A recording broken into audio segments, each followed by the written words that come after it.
Alors les trois textes du jour font circuler la parole de Dieu et le message de Jésus-Christ de manière vraiment très différente. D'un côté, c'est la loi, le respect de la loi strictement pour appartenir à un grand peuple.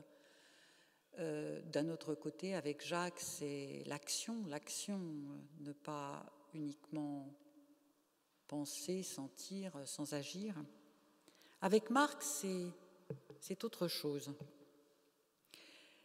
Ce texte de l'évangile de Marc est complètement hors cadre.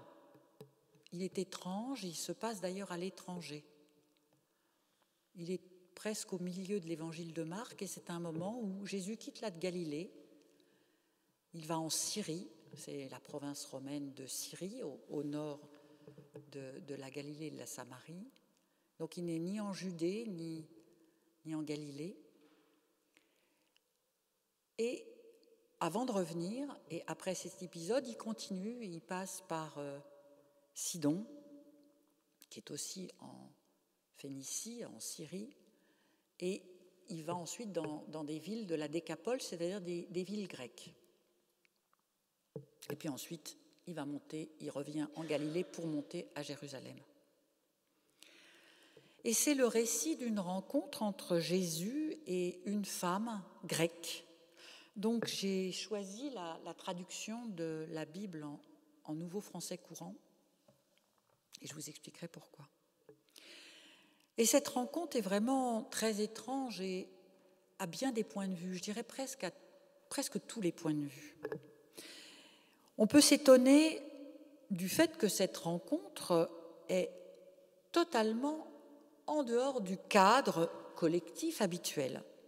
Bien sûr, on n'est ni en Judée ni en Galilée, mais on est en dehors du cadre sociologique habituel. Une femme vient seule chercher Jésus, mais dans une maison où il réside incognito, où il ne veut pas se faire connaître. C'est presque une effraction. Ce n'est pas du tout usuel non plus au plan politique dans cette région au 1er siècle de notre ère, dans les années 30. Pour les Juifs pratiquants, qui étaient en Judée, en Galilée, l'étranger, c'est impur. Les étrangers ne croient pas dans le Dieu d'Israël, mais surtout ne font rien pour être purs aux yeux de la loi. Donc, aller dans ces territoires, c'est être dans l'impureté, ce qui est dramatique par rapport à l'application de la loi de l'Ancien Testament. Alors oui, la Syrie, c'est une terre impure qui est habitée par des impurs. Alors il y a notamment la Légion romaine, c'est là qu'il y a les plus gros contingents à cette époque-là de Légion romaine. Les Romains, je vous rappelle, occupent la Judée et la Galilée. Voilà. On est en pleine apothéose de l'Empire romain. Alors, il y a une diaspora juive, notamment à Antioche, en Syrie, à Alexandrie, en Égypte, mais Antioche, c'est très très loin au nord, c'est au sud de la Turquie. Or, à Tyr, là où se rencontre cette femme grecque et Jésus, c'est vraiment très au sud, c'est dans le sud Liban actuel. Alors, culturellement, c'est aussi un tout autre environnement. Cette femme est grecque, c'est sans ambiguïté dans le texte de Marc, et on est en terre hellénistique, dans une région totalement cosmopolite, qui n'a rien à voir avec les territoires de Judée, qui sont des petits territoires étroits et montagneux. Ça ouvre sur la mer, c'est une région cosmopolite, il y a du commerce au loin depuis longtemps, les Phéniciens, moins au 2e millénaire avant Jésus-Christ, vers moins 1400, c'est eux qui ont développé le commerce sur mer en Méditerranée. Donc, dans cette terre de Phénicie, dans la province romaine de Syrie, l'argent circule, les marchandises circulent, les gens circulent, ça pulse. On n'est pas comme en Judée, on n'est pas comme à Jérusalem. où c'est clos. Les Romains, d'ailleurs, respectaient cette culture hellénistique et ce commerce qui finalement rapportait de l'argent à l'Empire romain. Et puis, au plan théologique, on ne sait pas où on est complètement ailleurs, parce que cette femme, si elle est de culture grecque, née phénicienne de l'État de Syrie, ça serait très étonnant qu'elle soit juive, comme lui, Jésus, l'est. Donc l'imaginaire de cette femme, on peut peut-être plutôt le voir comme un imaginaire où il y a Zeus et toute sa tribu, vraisemblablement, ou des divinités cananéennes. Enfin, on ne sait pas exactement ce qu'il y a. Alors, il y a une deuxième série d'étonnements, c'est au niveau de la guérison. Cette femme vient voir Jésus parce que sa fille est habitée par des démons, et à la fin du récit, il n'y a plus de démons dans la fille. Bon. Mais alors, c'est une des guérisons comme il n'y en a pas d'autres.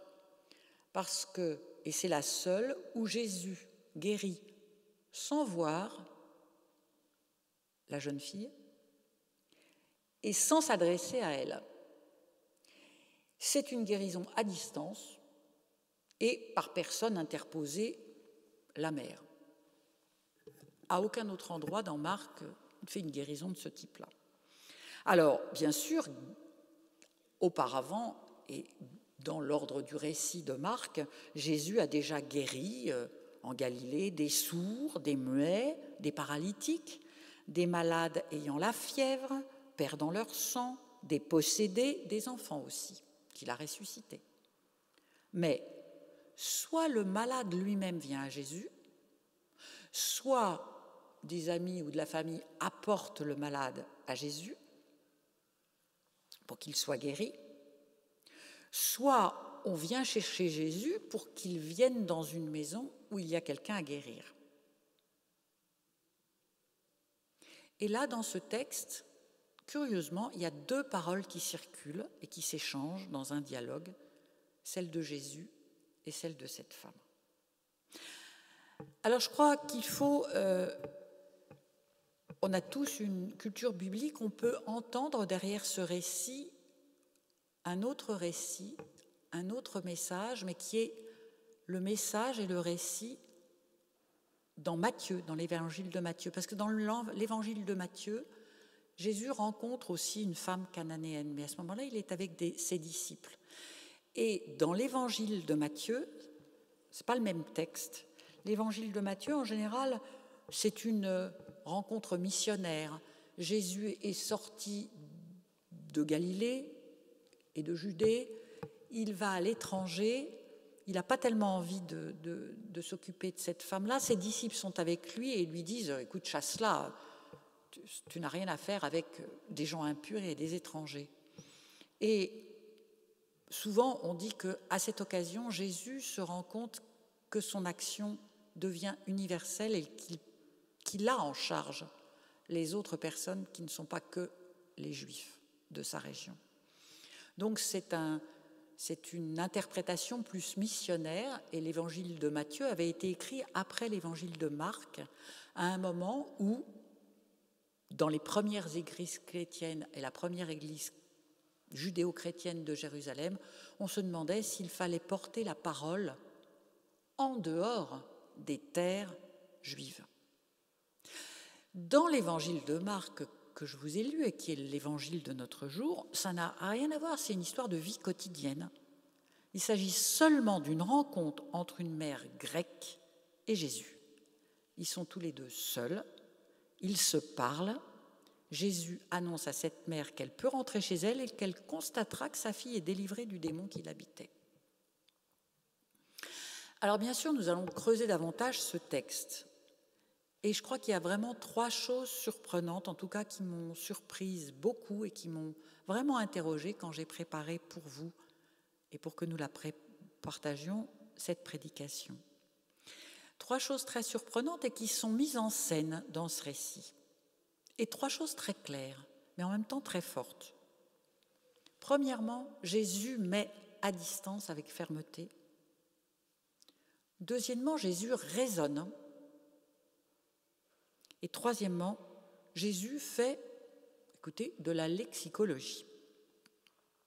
Alors, premièrement, Jésus met à distance, et la distance est sous-jacente dans l'ensemble de ses récits. Alors, il s'est mis à distance de chez lui.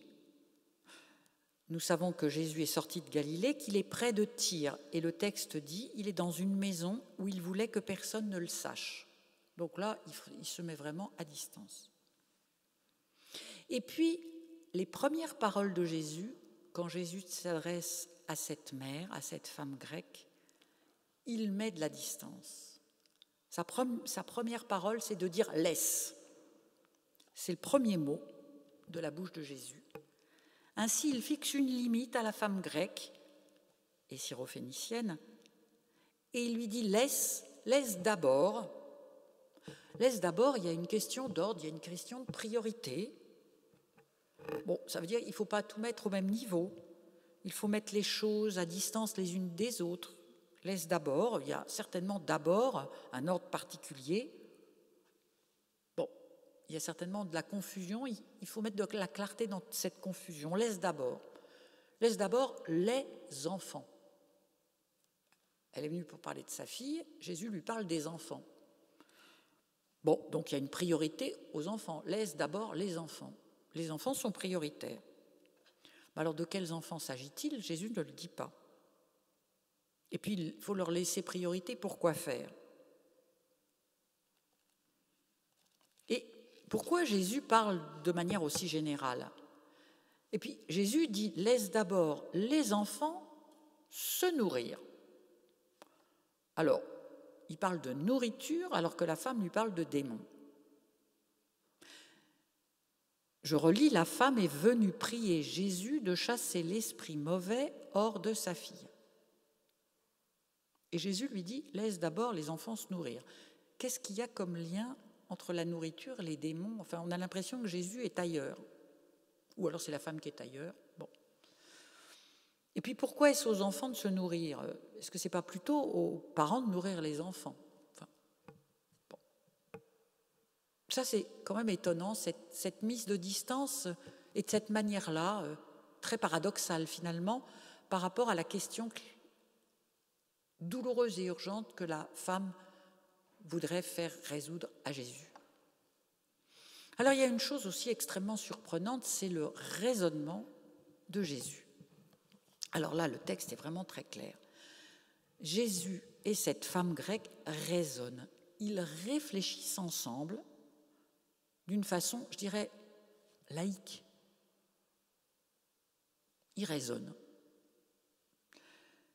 Il y a un dialogue entre Jésus et la femme, ça c'est certain. C'est assez curieux parce que les dialogues en général, il y en a peu dans les évangiles. C'est surtout les paroles de Jésus, les logia que les évangélistes mettent en avant, dont ils se souviennent et qu'ils essayent d'interpréter, de mettre en scène, de comprendre dans leur travail d'évangéliste. Mais quand il y a un échange de paroles, Jésus parle à qui lui répond? Alors, il y a des controverses théologiques entre Jésus et notamment les pharisiens. Là, il y a des dialogues, on en trouve dans l'évangile de Marc.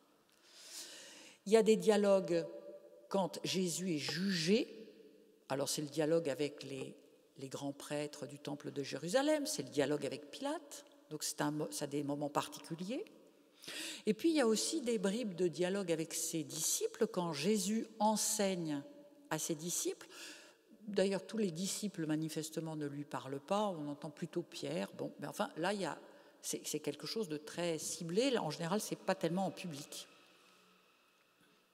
Mais ici, Jésus s'adresse à une personne qui lui répond, si j'ose dire, du tac au tac, et qui lui répond avec les mots de Jésus. Alors, cette mère, elle est de culture grecque. C'est dit clairement dans le texte. Jésus va donc communiquer avec elle dans sa culture grecque. Et il va raisonner dans un dialogue qui n'est pas du tout empreint d'une culture juive. Je dirais que c'est presque du Socrate dans le texte. On pourrait écrire un dialogue de Platon. Et Socrate, qu'est-ce qu'il faisait? Alors bon, Socrate, c'est le 6e siècle avant Jésus-Christ, 5e siècle.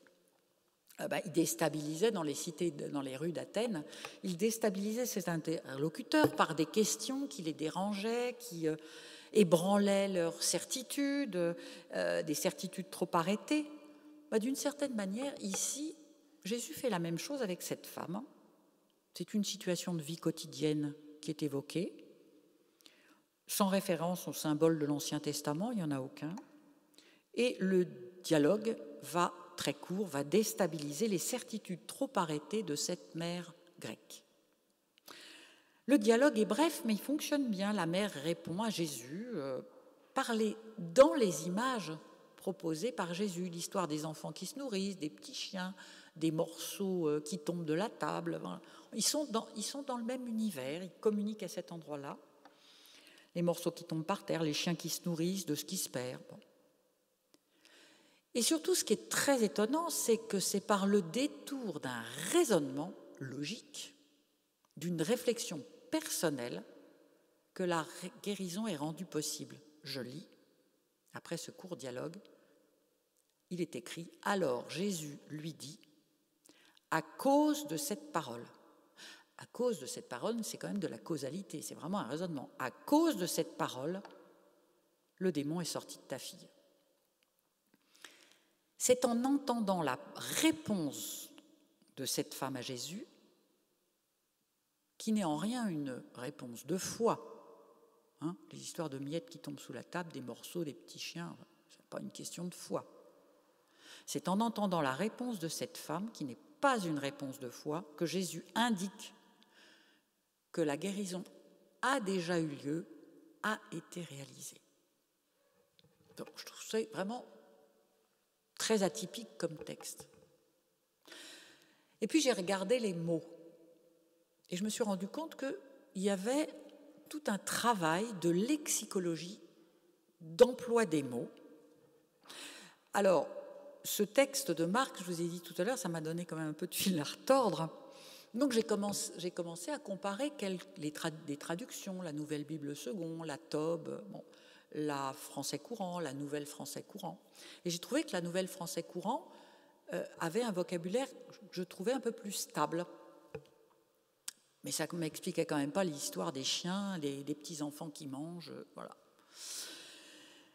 Alors j'ai cherché le texte grec. Je ne suis pas helléniste, il y a peut-être des hellénistes dans la salle, et vous pourrez abondamment chercher. J'ai des très vieilles connaissances, vraiment très éculées.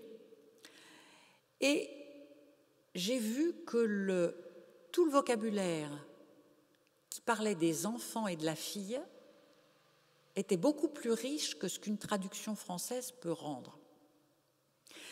Et qu'il y avait une évolution au niveau du langage entre le moment où la femme arrive, où l'échange avec Jésus se fait, et où la femme repart, sa fille étant guérie. Quand Jésus amène la femme à considérer les besoins en nourriture de son enfant, il ne parle pas du même enfant que la femme évoque auprès de lui. Alors, de quels enfants s'agit-il? Et je vais reprendre l'ordre du texte, verset 25, au tout début. Une femme dont la petite fille était possédée par un esprit impur entendit parler de Jésus et vint aussitôt se jeter à ses pieds. 26, elle priait Jésus de chasser le démon hors de sa fille. Alors là, le mot, c'est tugater. Alors, je vous fais grâce des cas, je ne suis pas sûre d'avoir pris le bon cas, tugater. Donc, elle vient lui parler de sa tugater. Le mot tugater désigne une fille en tant qu'elle est l'enfant, la descendante directe du parent, de la mère. Donc, je viens de parler de ma fille, à qui j'ai donné naissance. Et verset 27, Jésus lui répond, sur un autre plan, il utilise un autre mot. Il utilise le mot teknone, tekne, qui désigne l'enfant de la famille ou le petit animal d'une famille d'animaux. Quand il dit, verset 27, « Laisse d'abord les enfants des familles, manger à leur faim, car il n'est pas bien de prendre le pain des enfants des familles et de le jeter aux petits chiens. Donc Jésus ne parle pas de la même personne, il ne parle pas au même endroit. Un nouveau sens est possible. Il propose un autre sens. Je dirais que la mère est venue lui parler de sa fille chérie, de sa fille, la fille qu'elle a portée en elle, dans son ventre, à qui elle a donné sa vie, la chair de sa chair, comme on dit, celle à qui elle tient comme la prunelle de ses yeux. Et Jésus détourne le regard, il prend de la distance, il propose à la femme de regarder les choses autrement, et il l'invite à regarder comment on nourrit les enfants d'une famille. Teknone. Avec ce changement de vocabulaire, je dirais que Jésus invite la mère à décoller sa fille de ses jupes ou à permettre à la fille d'être un peu moins collée aux jupes de sa mère. Il y a plus d'espace avec teknone qu'avec tugater, plus de distance émotionnelle, psychologique. C'est pas la même chose de dire « je vous présente ma fille chérie à moi » et de vous dire « voilà la fille, l'enfant de ma famille ». Alors qu'est-ce qui se passe chez cette femme à ce moment-là? Elle va lui répondre avec les chiens, avec les morceaux, avec des enfants, avec la table. Mais qu'est-ce qu'elle va utiliser comme mot? Elle répond au verset 28. Elle dit « Seigneur, les petits chiens aussi, sous la table, mangent les miettes des petits-enfants. » Les petits-enfants. Alors nous traduisons « enfants ». Mais cette femme grecque utilise un mot encore nouveau. Ce n'est pas le même mot que Jésus. Elle dit paidion. Elle ne dit pas teknone, elle dit paidion. Et qu'est-ce que ça veut dire? Ça veut dire les enfants, les jeunes qui ont l'âge d'être des enfants, la catégorie sociale en quelque sorte, une classe d'âge. Elle répond à Jésus en ayant décollé de ma fille chérie, en ayant décollé de l'enfant de ma famille, en envisageant une situation sociale. On a l'impression que ce regard, elle a vu d'autres enfants manger à table dans d'autres familles. Et elle répond en regardant comment les enfants se comportent à table autour d'elle, dans son entourage, dans son milieu social. Elle a vu à l'extérieur, donc ça y est, elle s'est décollée, elle a vu à l'extérieur que les enfants laissent tomber des morceaux par terre pendant qu'ils mangent.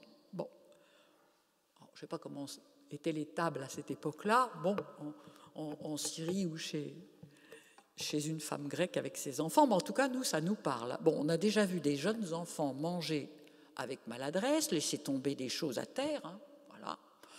Et on a même vu des enfants qui, discrètement, parce qu'ils n'aiment pas ce qu'ils ont dans leur assiette, en jettent un peu par terre. Et puis, en plus, ils sont très contents parce qu'ils savent que le chien qui passe par là s'en régalera, puis en redemandera. Voilà, on n'est pas dans le même ma fille chérie, ma fille à moi.